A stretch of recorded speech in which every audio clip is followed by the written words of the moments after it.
दरम्यान मराठा आरक्षणावरून जरांगे पाटलांनी शड्डू ठोकलेला आहे। अशातच मराठा आरक्षणाच्या मुद्द्यावरून सरकारमधल्या मंत्र्यांकडून मात्र वेगळाच सूर आळवला जातोय।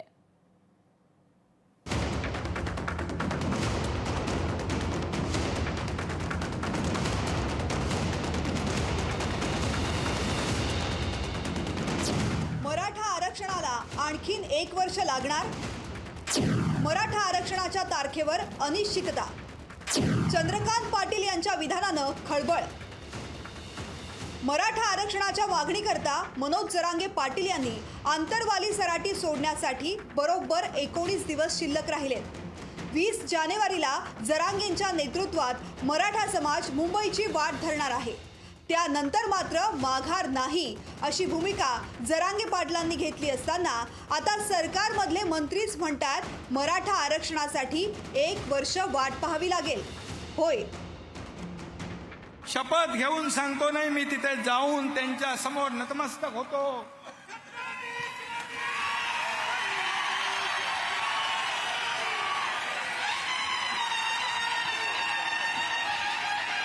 मराठा समाज याला आरक्षण देण्यासाठी कटिबद्ध आहे। एकीकडे मराठा आरक्षणावरून शपथ घेत फेब्रुवारी महिन्यात मराठा आरक्षणावर विशेष अधिवेशनाची घोषणा मुख्यमंत्र्यांनी केलेली असताना इथे सरकारचेच मंत्री म्हणतात मराठा आरक्षणासाठी तारखेवर अडून बसू नका। 3 कोटीहून अधिक मराठा समाजाची संख्या आहे, त्यामुळे मागासवर्ग आयोगाला मराठा समाजाचं सर्वेक्षण करायला 1 वर्ष तरी लागेल। मागासवर्ग आयोगाचा अहवाल आल्याशिवाय विशेष अधिवेशन बोलवता येणार नाही असं मंत्री चंद्रकांत पाटील यांनी सांगितलंय। माननीय नारायण राणेंच्या समितीचा अहवाल टिकला नाही, आरक्षण टिकलं नाही, पण देवेंजींनी जी समिती नेमली त्याचं टिकलं हायकोर्टावर। याचं कारण ती घटनेप्रमाणे तयार झाली आणि त्यामुळे घटनेने त्यांना मार्गदर्शक तत्व दिली आहेत, ती क्रॉस करून त्यांना अहवाल करता येणार नाही आणि त्यामुळे कोणी कोर्टात भेट देण्याची आवश्यकता नाही। इतकंच नाही तर कोर्टात टिकणारं आरक्षण पाहिजे असेल तर तारखेवर अडून बसू नका असा सल्लाही चंद्रकांत पाटील यांनी दिलाय।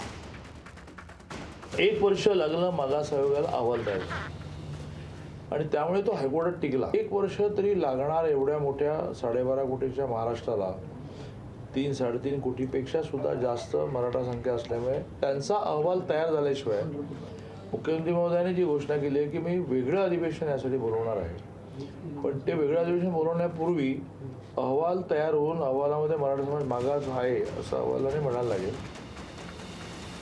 तर 2024चा संकल्प म्हणजे मराठा आरक्षण म्हणत जरांगेंनी दंड थोपटलेत। मराठा समाजाला आरक्षण मिळवून देणे आणि मराठ्यांचाही संकल्प आहे मराठ्यांच्या स्वतःचे लेकरं मोठं करण्यासाठी आरक्षण मिळवून आणणे। त्याच्यासाठी घरी मराठे बसणार नाहीत, घरी बसलं तर मराठ्यांच्या पोरांचं वाटलं झाल्याशिवाय राहत नाही। हे आरोप प्रत्यारोप पाहता चंद्रकांत पाटलांचं हे विधान वैयक्तिक आहे की सरकारची भूमिका अशी आता चर्चा रंगतीये। निवडणुका लागल्या की मराठा आरक्षण लांबेल अशी कुजबूजही राजकीय वर्तुळात सुरू आहे। त्यामुळे जरांगेंच्या आव्हानाला सरकारची रणनीती कशी असेल हे मुख्यमंत्रीच स्पष्ट करू शकतील। पंढरपूरहून अभिजित उबाळेसह ब्युरो रिपोर्ट, लोकशाही मराठी। लोकशाही मराठी ऐका, पहा, जागरूक रहा।